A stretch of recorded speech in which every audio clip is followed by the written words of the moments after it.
Hey guys, today is our third day of our 5-minute Disney Pixar Stories book. And today we're going to be reading a story from Brave. It's called Merida's Challenge. Merida couldn't stop laughing. You three wee brains think you can climb the Crone's Tooth? The Crone's Tooth was the tallest mountain around. Only the biggest and bravest people can climb it, including me, she continued. Don't even try. Harris, Hubert, and Hamish scowled. Of course they would give it a try. They were big and brave too. They just had to prove it to Merida. Now as they stood at the front of the towering rock, Harris and Hubert weren't so sure it was a good idea. But Hamish knew he was ready. He'd show Merida. They gave him a boost, but he struggled to find handholds in the slippery rock. A little way up, the rock Hamish was standing on fell away. He was left dangling by his fingertips. Harris and Hubert hurried to fetch Merida. They found her in the castle and told her what had happened to Hamish at the Crone's Tooth. "Ach, no!" cried Merida. "What have I done? I didn't really mean you should try to climb it yourselves. Come on, we have to get Angus." But Merida was so worried she couldn't think straight. "Where are my arrows?" she cried to her brothers. Luckily, Hubert was one step ahead of her, and he tossed them to his sister.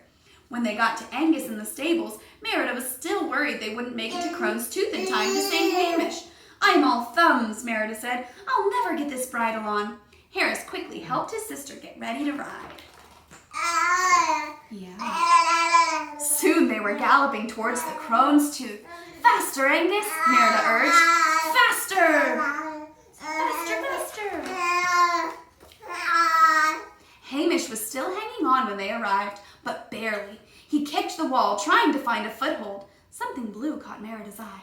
"Wisps! I should have known," she called out to her brother. "Hold on, Hamish, please, hold on!" Merida scanned the trees around the clearing. "Quick, Hubert, gather as many fallen leaves as you can. I have an idea."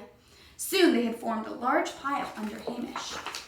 Merida looped a rope around her waist and knotted it tightly. She tied the end to a rope. Stepping back, she sent the arrow flying over the high branch of a tree. Then Harris hurried to fetch the arrow from the ground and tied the rope to Angus's saddle. "Angus," Merida said, "walk up that hill." The branch groaned as Angus pulled the rope taut. Everyone held their breath. "Keep pulling, slowly," Merida said. The branch groaned again and the rope began to hoist Merida into the air. Fragments of rock pattered down as Hamish began to lose his grip. "Just a wee bit longer, Hamish," yelled Merida. "Ignore those wisps." Finally, Merida was high enough to grab her brother. "I've got you," Merida laughed, hugging him tightly.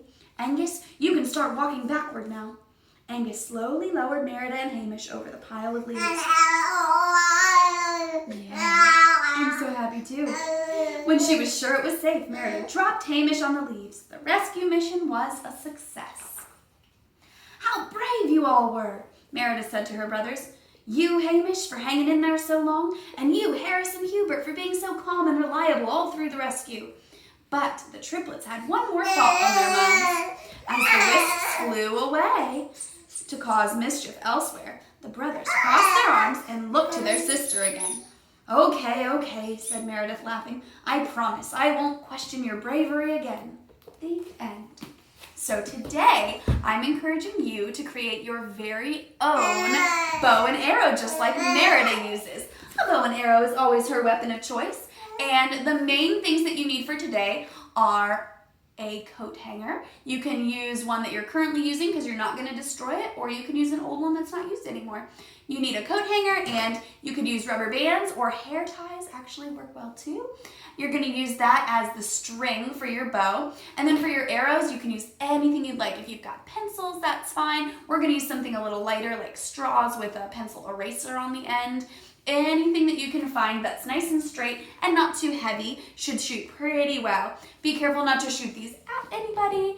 Maybe make yourself a target to practice with instead. Hope you guys have a lot of fun, and we'll see you tomorrow. Yeah, we'll see you tomorrow.